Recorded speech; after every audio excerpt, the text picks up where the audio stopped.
Buenos dias, buenos tardes mga amigos, mga amigas, sa aking mga kumpanyeros at kumpanyeras. Magandang araw po sa inyo lahat. Ako po ang inyong lingkod, Attorney Rene Bueno. At ngayon po ay talakayan natin itong lumalabas na balita ngayon na nagsasabing gusto raw pahabain ni President Bongbong Marcos ang kanyang termino dahil sa kanyang interview sa Bloomberg itong nakaraang araw. At marami ang mga YouTube vlogger, mga social media vloggers ang tinwist ang interview nito, no? So ngayon pong episode na to ay lilinawin natin ang tunay na nangyari diyan sa panayam kay President Marcos, no, sa Bloomberg News.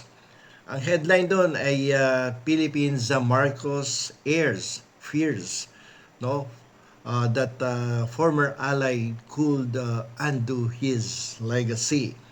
So, ang tunay na sinabi ng ating Pangulo ay nagpahayag lang naman siya, no, ng pag-aalala dahil natatakot siya na ang kanyang mga nasimulang proyekto at policies, no, tulad ng paninindigan, no, sa West Philippine Sea at yung paglago ng ekonomiya ay baka mabawasan o itigil ng susunod na uupo sa 2028 pagkatapos ng presidential election. So, syempre kung ikaw ang nakaupong presidente ngayon at nakikita mo naman na maganda yung mga naumpisahan mong programa, ay medyo mag-aalala ka kung ang mauupo ay kalaban at hindi naniniwala sa iyong mga prinsipyo.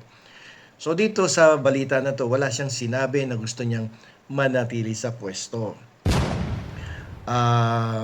Wala siyang sinabing gano'n na hanggang paglagpas ng 2028, nandiyan pa siya sa Malacanang. Sa katunayan, paulit-ulit na sinasabi ng Pangulo na hindi prioridad ang political charter change o yung term extension beyond 2028. Wala po siyang sinabi doon sa Bloomberg interview na yun. Kanina nga medyo ni-review ko, parang wala akong napansin o nakita o binanggit ang Pangulo regarding directly na he was saying na gusto ko ng term extension. So, saan galing yung pananalita na yon? Dito pumapasok ang koneksyon sa issue ni Attorney Harold Respicio.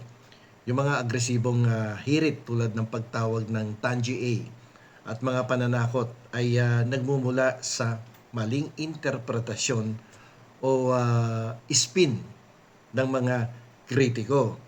So, dito medyo tinitwist eh. So, pinapalabas ng kampo ng oposisyon tulad na nga nitong si Attorney Respicio na ang pag-aalala ni Bongbong Marcos, ni President Bongbong Marcos sa kanyang legacy ay senyales ng power grab o pagkapit sa kapangyarihan o pagpaplano na magkaroon ng charter change upang ang kanyang upuan ay ma-extend beyond 2028. So ano tuloy ang nagre-resulta pag ganitong medyo natitwist sa mga balita? So dito ginagamit nila ang maling balitang ito para magalit ang publiko at magkaroon ng dahilan para atakihin ang pagkatao ng Pangulo gamit ang mga bastos na salita. May karapatan po tayong mag-criticize. Lahat po tayo may karapatan mag-criticize sa gobyerno. Kung gusto nyong tirahin ng tirahin araw-araw, tirahin ninyo. Pero it must be constructive and not destructive para naman tayo makatulong sa pamahalaan, sa ating maliit na kakayahan. No? Mag-criticize tayo bilang mga profesional.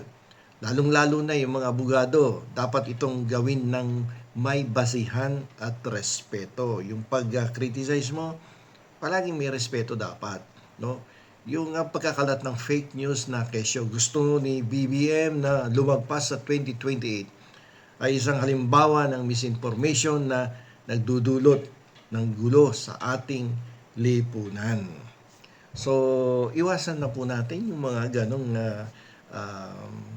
pagpapakalat, no, ng mga balitang hindi naman validated at hindi na-check kung talagang nanggaling ba sa bibig ni Pangulo yon.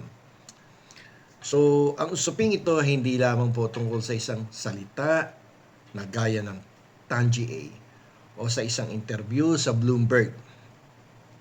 Ito po ay tungkol sa pundasyon ng ating demokrasya, ang katotohanan. Ang pangamba po ni Pangulong Ferdinand Marcos Jr. para sa kanyang legasiya ay hindi po katumbas ng pagkapit, no, sa kapangyarihan.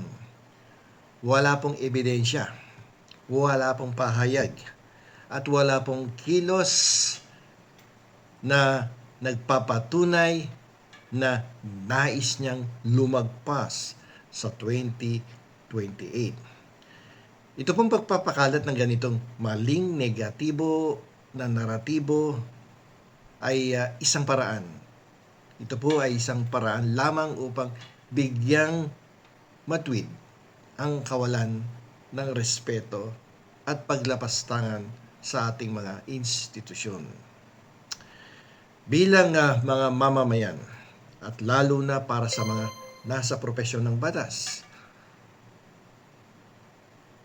tulad ni Atty. Respicio, ang ating mga salita ay may timbang.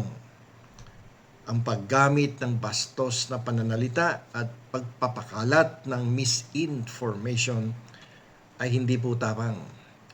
Ito ay pag-iwas sa matalinong diskurso.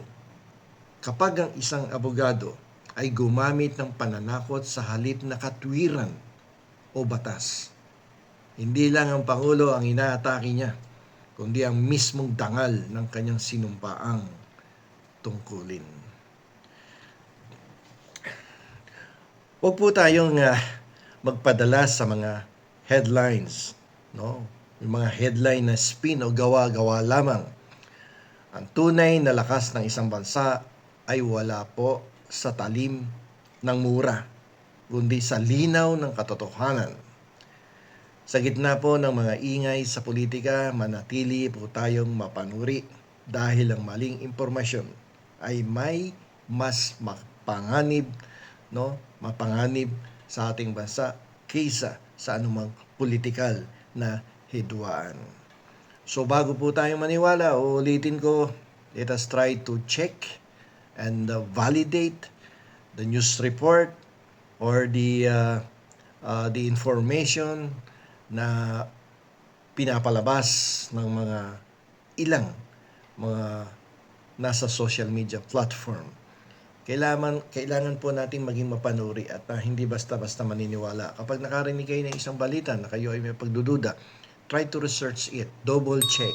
Wag lang isang check. Double check or triple check the information bago po kayo maniwala. So, dito na lamang po. Ito pong muli ang inyong lingkod, Atty. Rene Bueno. Attorney Bueno, law and beyond. Learn the law, know your